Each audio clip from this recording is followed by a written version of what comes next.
আসসালামু আলাইকুম প্রিয় শিক্ষার্থী বন্ধুরা, নতুন একটি ভিডিওতে আপনাদের সবাইকে স্বাগত জানাই। তো ইতিমধ্যে যারা ৭ কৃষি বিশ্ববিদ্যালয়ে ভর্তির আবেদন ফরম পূরণ করেছিলেন, তো তাদের বাছাই প্রক্রিয়া ফলাফল প্রকাশ করা হয়েছে। তো আপনারা কিভাবে আপনার নিজ নিজ ফলাফল অর্থাৎ বাছাই প্রক্রিয়ার ফলাফলগুলো অনলাইনে জানবেন, তা আজকের এই ভিডিওতে আপনাদের সামনে শেয়ার করব। তো তার আগে আপনার কাছে বিশেষ অনুরোধ থাকবে, আপনি যদি এই চ্যানেলটিতে নতুন হয়ে থাকেন তাহলে চ্যানেলটি সাবস্ক্রাইব করে রাখবেন এবং পাশে থাকা বেল আইকনটি বাজিয়ে দিবেন, যাতে পরবর্তীতে নতুন নতুন বিজ্ঞপ্তি সবার আগে পেয়ে যান। তো বাছাই প্রক্রিয়ার ফলাফলগুলো জেনে নিতে আপনাকে পূর্বের নিয়ে এই ওয়েবসাইটে চলে যেতে হবে, admission-agri.org। তো এই ওয়েবসাইটে সরাসরি চলে যাবেন। এই ওয়েবসাইটে যাওয়ার পরে এখানে অনেকগুলো আইকন দেখতে পাবেন। শুরুতে যে আইকনটি দেখা যাচ্ছে হোম, এরপর আছে ভর্তি বিজ্ঞপ্তি, ভর্তি নির্দেশিকা, date change, forget pin or password, এরপর আছে লগ ইন। তো এখানে একটি হেডলাইন আছে, আবেদন বাছাই সম্পন্ন হয়েছে এবং সার্ভারে আপলোড করা হয়েছে, ওয়েবসাইটে লগ ইন করে ফলাফল জানা যাবে।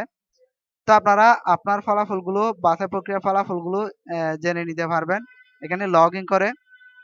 তো লগ ইনে সরাসরি ক্লিক করবেন। ক্লিক করার পর আপনার পিন নাম্বার এবং পাসওয়ার্ড দিতে হবে। তো আপনি যে আবেদন ফর্মটা পূরণ করছিলেন পূর্বে, ওই ফর্মে আছে পিন নাম্বার এবং পাসওয়ার্ড। তো এখানে পিন নাম্বার আর পাসওয়ার্ড দিয়ে লগ ইন করতে হবে। এখানে লগ ইন দেখতে পাচ্ছেন, লগ ইন করবেন।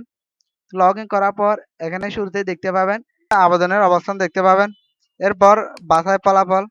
তো যারা টিকবে তাদের ক্ষেত্রে এই লেখাটাই আসবে।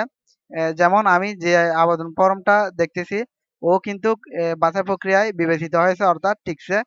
তো এখানে মোট নাম্বার দেখতে পাবেন, এরপর ফলাফল, স্বাগতম, বাছাই প্রক্রিয়ায় আপনি ভর্তি পরীক্ষার জন্য বিবেচিত হয়েছেন। অর্থাৎ এখানে এই লেখাটি দেখতে পাবেন যারা টিকছে। এরপর যারা টিকে নাই তাদের ক্ষেত্রে অন্য একটি লেখা আসতে পারে।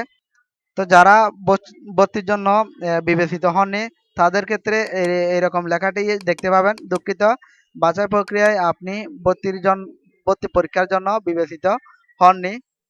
তো আপনারা ঠিক এইভাবে আপনার নির্দিষ্ট ফলাফলগুলো জেনে নিতে পারবেন। আর যদি বুঝতে অসুবিধা হয় আমাকে কমেন্টে লিখে জানাতে পারেন। আজকের ভিডিও পর্যন্ত। সবাই ভালো থাকবেন, সুস্থ থাকবেন। ধন্যবাদ সবাইকে। আল্লাহ হাফেজ।